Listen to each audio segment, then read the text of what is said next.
My wife wasn't expecting me that night, not instead of the man she was secretly seeing. The second our eyes met, the color drained from her face.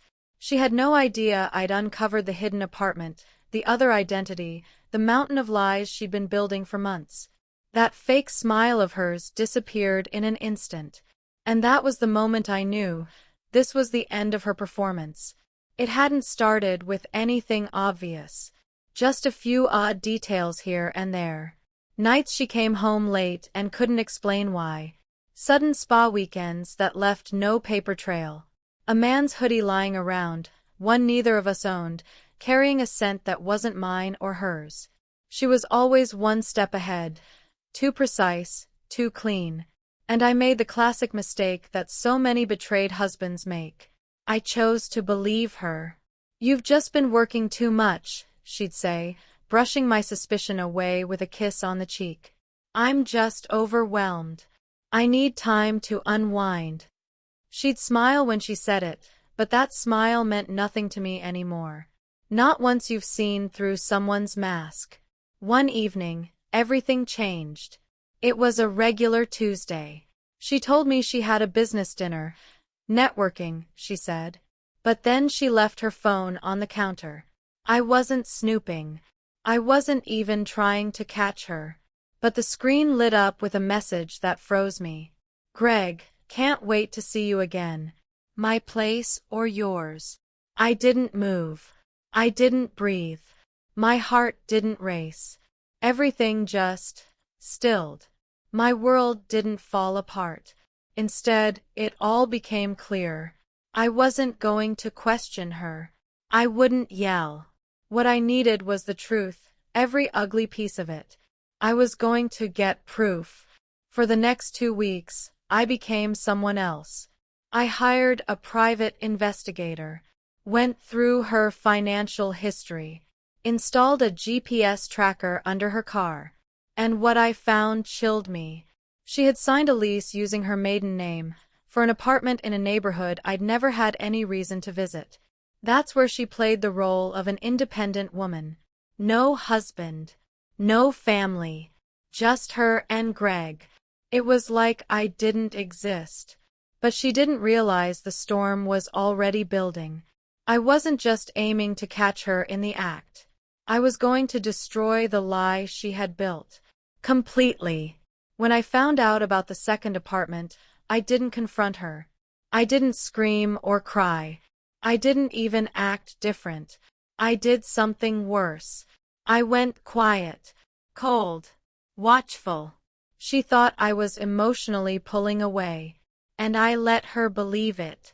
Meanwhile, the investigator gathered everything I needed. Photos of her coming and going from that apartment, receipts from purchases under another name, records of a rental agreement tied to her false identity. And Greg, a man in his mid-30s, freshly divorced, clearly obsessed with fitness, and apparently unemployed. She wasn't just cheating, she was living another life entirely. Then she gave me the opening I needed. She told me she'd be away for the weekend. Some company retreat up in the hills. No cell service. Team-building activities. "I'll be back Sunday," she said. I smiled and nodded. But I already knew the truth. She and Greg had a dinner reservation that Friday at a popular Italian restaurant downtown. After that, they planned to spend the night together, at the secret apartment. What she didn't know was that I had the key. A friend of mine, someone who specialized in quiet access, had made sure of that.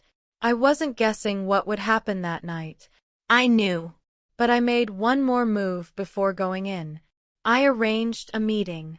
Dinner, actually, but not with anyone she'd expect. I sat down with Greg's ex-wife, and when I showed her the evidence, she didn't hesitate. She hated cheaters as much as I did. Together, we built the final step of the plan. All I had to do was show up. Be there when my wife walked through that door, expecting her lover. Instead, she'd find me. Not angry, not broken, just calm. Ready to end the story she thought she was writing alone. When I walked into the apartment, everything looked staged. The faint smell of vanilla candles hung in the air, mixed with cologne that definitely wasn't mine. A small lamp cast a warm glow over the room. The bed was neatly made, and her lingerie had already been laid out on top, delicately folded, like some twisted ritual. I sat down on the edge of the bed and waited.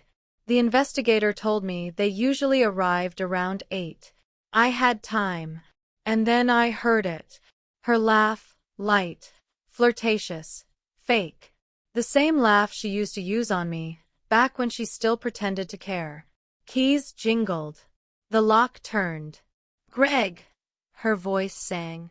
"Hope you brought the wine." She stepped inside and froze. Our eyes met.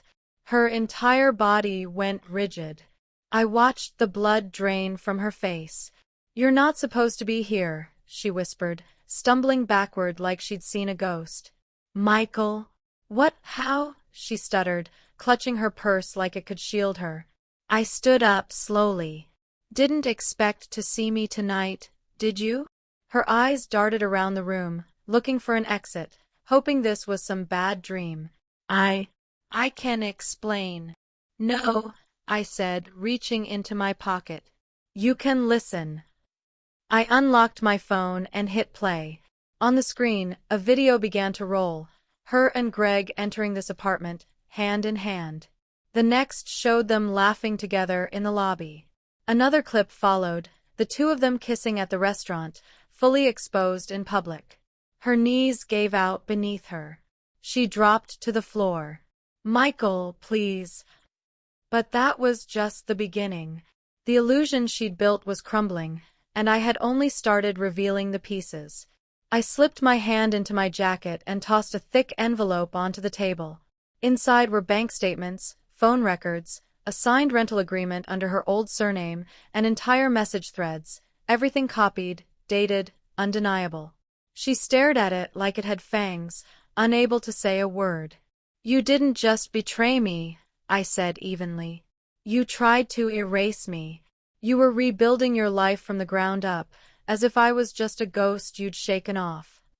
She started crying, but not the kind of tears that seek forgiveness. These were the tears of someone who's been found out, someone whose entire scheme was unraveling in real time. That's when there was a knock at the door. Panic flashed across her face. "No, please don't," she whispered. I walked over and opened it. Standing there was Greg's ex-wife, arms folded, expression sharp enough to cut glass. She stepped inside like she owned the room. "You really thought you could blow up 2 families and ride off into some fairy tale?" she asked, ice in her tone. My wife backed up, almost into the wall. "You're both insane," she hissed. "No," I said quietly. "We're just finished pretending you're some kind of victim." I turned to her, and the finality in my voice left no room for negotiation. "This is the end of your performance. Tomorrow morning, your double life becomes public record. My lawyer is filing the papers, and everything you've buried will come crawling into the light." By the next day, the consequences arrived like clockwork. She walked into our kitchen and found the divorce documents waiting on the counter. Signed, notarized, and accompanied by the kind of evidence no one could talk their way out of. The grounds were clear: infidelity, backed by a mountain of proof. Her first response came through text. "Can we talk about this? Privately. Please don't do this like this." I replied simply, "You made it public the second you started living 2 lives." "This could cost me my job," she messaged.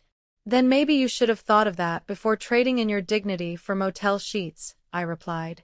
Her workplace didn't take long to respond either. They had a strict morality clause in their employment agreement, and I was well acquainted with their legal department. I didn't raise my voice. I didn't make threats. I simply forwarded the proof of her inappropriate behavior during company retreats, with Greg, a known business contact. Within 48 hours, she was put on unpaid suspension while they conducted an internal review. Meanwhile, Greg's world was imploding too. His ex-wife, who had more receipts than a CVS register, dumped every message and email between them into a public forum she frequented. The final blow came when Greg's own brother, who once made an offhand comment about hitting on my wife at a barbecue, posted a screenshot of Greg bragging in a group chat about juggling 2 women at once. It went viral in less than a day. Suddenly, Sarah wasn't just losing her life, she was losing her image. The polished, empowered, social climbing persona she'd worked so hard to maintain had become an internet punchline. Her world went quiet. Friends stopped answering her messages. Her gym pass got mysteriously deactivated. Even her own sister texted me. I don't know what she was thinking, but honestly, you're better off without her. Then came another text from Sarah. You win, okay? You got what you wanted. Can we stop now? I didn't reply. Not because I was celebrating, but because I knew she still had one last card to play, and I was waiting for it. And just like that, it came. She arrived at my office with no call, no warning. She didn't have the fire in her eyes anymore. No arrogant smirk. Just a pale, shaky version of the woman I used to know. I just need 5 minutes, she said in the lobby, voice barely above a whisper. My assistant looked at me. I gave a silent nod. She stepped into my office like a ghost, every part of her trembling. I've lost everything, she said softly. My career's gone. Greg left. No one takes me seriously anymore. Even my mother won't pick up the phone. I sat quietly and let the silence weigh on her. I made a terrible mistake, she continued. A stupid, selfish mistake. I thought I needed something new to feel alive. I didn't realize what I was destroying. She met my eyes, glassy and red. I want to come back. Please. I want to come home. There's no home to return to, I said calmly. You set fire to it and watched it burn. She inched forward. But you didn't completely ruin me. You could have, but you didn't. That means something. Yet, I said. I haven't, yet. But that depends on whether or not you turn around and walk out right now. Tears streamed down her face. Please don't do this. I opened a drawer and slid a file across the desk.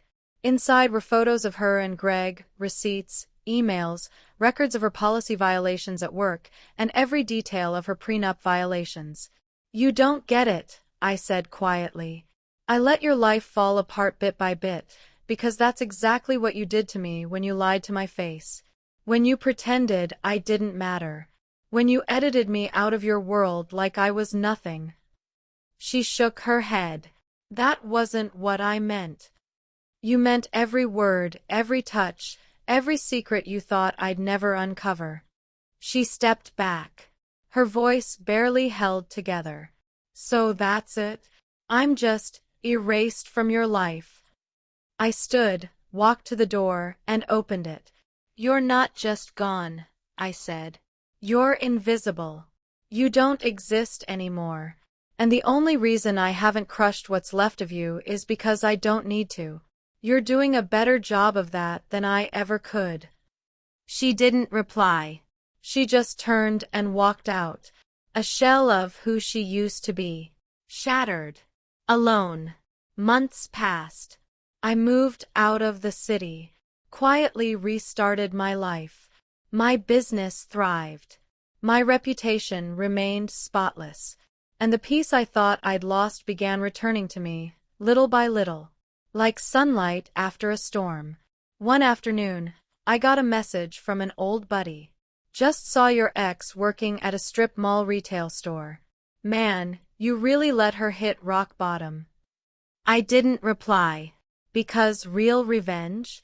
It doesn't need applause. It just needs silence and success.